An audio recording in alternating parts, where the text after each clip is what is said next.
The story starts in Poland where an 18-year-old guy named Todic sneaks onto a train without a ticket to go visit his older stepsister. When the ticket checker comes around, Todic has to jump off the moving train to avoid getting caught. As he tumbles off, a local Roma girl named Ermina notices him.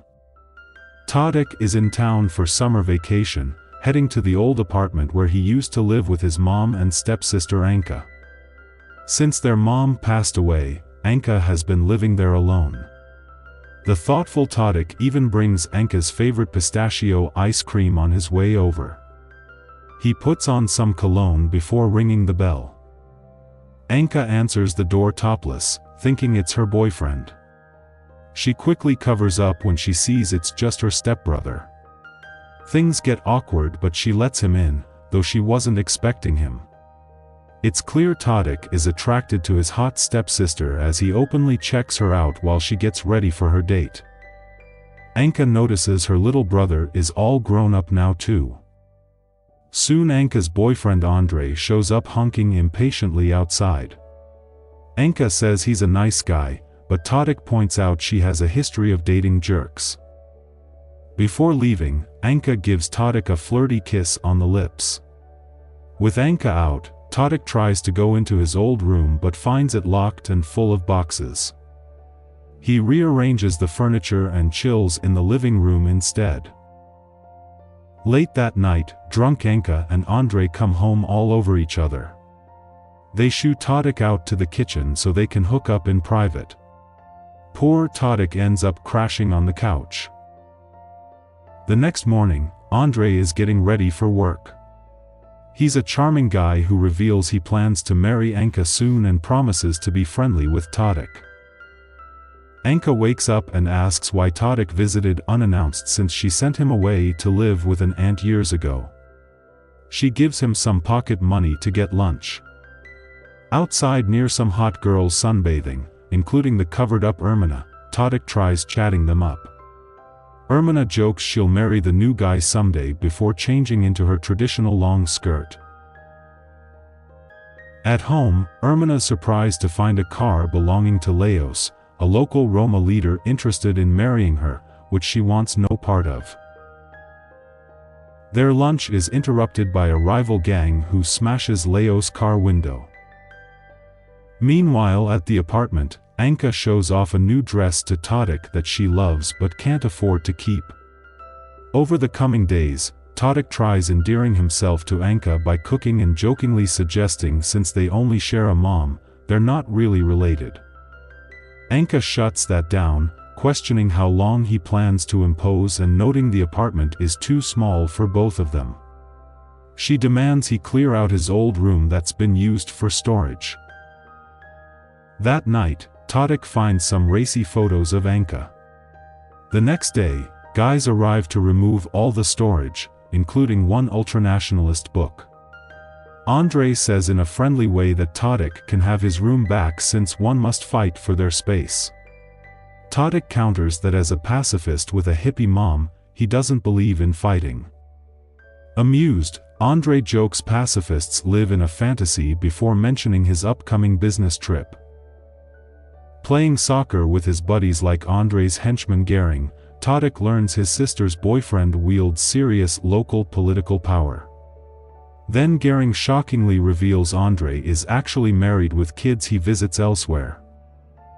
Todic immediately confronts Anka, who admits she knows Andre is married but blames his wife. Anka's aunt also called, saying Todic was supposed to leave already. Embarrassed, he lies about wanting to be near universities, but Anka finds her panties under his mattress, calling him a pervert and telling him to get a hostel. Out of nowhere, their fight is broken up by the power company guy downstairs. Turns out, he's there to collect a past-due electricity bill that's been piling up for months. The creep even tries to grab her inappropriately. Anka shoves him off and begs for a week to come up with the money. Back upstairs, she finds Todic packing his bags like a storm's coming. It all comes out then, a few years back, Anka basically kicked him out to live with some faraway relative so she could have the apartment for her and her boyfriend. Feeling terrible about it, Anka spills her guts and stops Todic from leaving. Tears flow freely as the brother and sister hug it out. Fast forward a few days, Todic lands a part-time gig delivering veggies at the market. Guess who he bumps into? Yep, Ermina. This time, the chatty gypsy girl actually gets him talking. One day, while they're having a quiet moment, she reads his palm and predicts some chaos in his love life.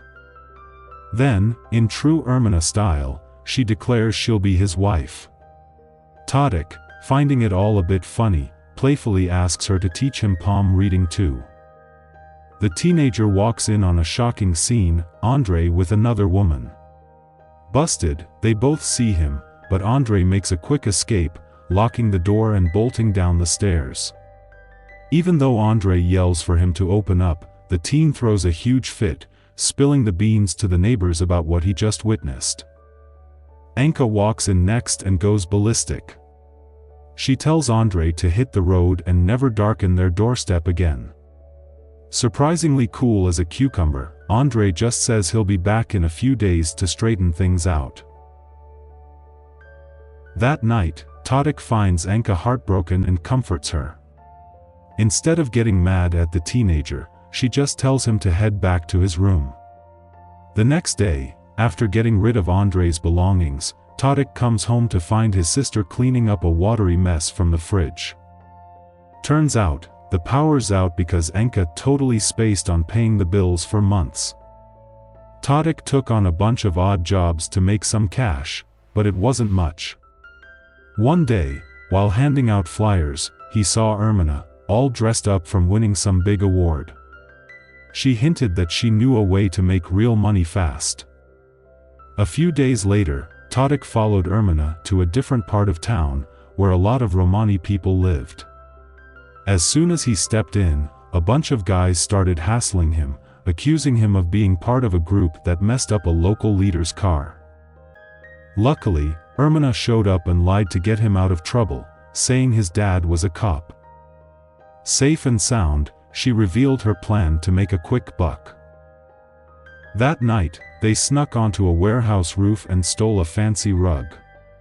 The next day, Todic tried selling it at a flea market for $1,000, but the vendor wouldn't budge past $300. Bummed, he thought they were stuck. But Ermina wasn't fazed. She swooped in and told the vendor it was a rare Turkish rug with allergy-friendly wool, perfect for kids. The guy ended up buying it for $650, still short of their goal for the electricity bill. She promised to get the rest of the money soon. Back at her place, Ermina served food to Leos, a guy who seemed to be hanging around a lot lately.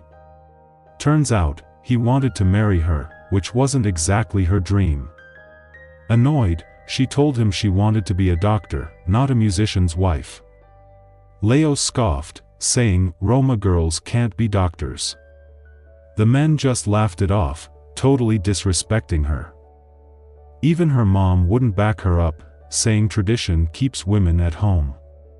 Furious, Ermina swiped $150 from her dad's wallet and stormed out. Ermina finally hands over the cash, and Todic rushes to pay off the electricity bill. He thanks her and assures her he'll always be there for her. Anka practically melts with relief when the lights flicker back on. She hops in the bath, and Todic brings her favorite ice cream. Then, a buzz at the door. It's Ermina, looking a bit jittery. She wants to chat, but Todic blows her off, leaving her bummed. He races upstairs, rips off his clothes, and dives into the tub with Anka. Big mistake. Anka explodes, yelling about boundaries and storms off, leaving Todic feeling like a jerk. Later that night, Anka returns and confesses she knows he's attracted to her. She tells him it's wrong for a brother to want his sister like that. Todic is crushed and sobs, revealing his love for her. Anka, maybe thinking it'll calm him down, climbs in the tub and sleeps with him. Things spiral out of control when Andrei rolls back into town. Todic tries to stall him by saying Anka isn't home, but it backfires. When Todic gets back with movie tickets, he finds Andrei chilling in the kitchen. Turns out, Anka called him back. Todic flips out, threatening to kill Andrei or himself. That night, Andrei takes Anka to a bigwig politician's party. Todic is there too, but nobody notices him lurking in the shadows. A creepy politician paws Anka on the dance floor. Anka brushes it off at first, but when she complains to Andrei, he acts nonchalant. He even hints he might become a deputy minister soon. Anka doesn't buy it and storms off, fuming. Andrei follows, dismissing her concerns. He then orders Anka to hook up with this politician at a hotel. Anka refuses point blank, and Andrei gets violent, grabbing her hair. He apologizes and tries to take her away, but instead shoves her into a taxi with the waiting politician. This was the last straw for Anka. Fuming, she gets out of the cab and smacks Andrei before jumping back in. She yells for him to leave her alone, feeling betrayed and totally humiliated. She races home with her stepbrother following behind, but she slams the door in his face. Both of them end up sobbing on opposite sides of the door. Unfortunately, things get worse for Todic. Across town, there's a huge wedding party for a Romani girl named Ermina, who's marrying a big shot named Laos. Suddenly, a rival gang crashes the party, throwing flaming bottles and ruining the whole thing. Todic, wandering nearby, bumps into Gering, Andrei's right-hand man, who's practically skipping out of the Romani neighborhood. Gering brags about messing up the wedding, using a nasty term for Ermina's people. Todic loses it, punches Gering, and lets out all his anger. Later, Todic goes to their special hangout spot and breaks down in tears. Ermina, still in her wedding dress, finds him there. When he asks her to run away with him, she kisses him and says she wouldn't have gotten married if he hadn't been ignoring her. Heartbroken, she realizes it's too late and goes back home to her soon-to-be husband. Finally, after this horrible night, Todic stumbles back to his apartment, completely shattered. Anka's waiting in the kitchen, and she tells him his bags are packed, it's time for him to leave. But later, she offers him a piece of the pistachio ice cream he bought, a small sign of comfort in the midst of disaster. Turn on alerts, like, and subscribe for more videos similar to this one. Thank you for watching.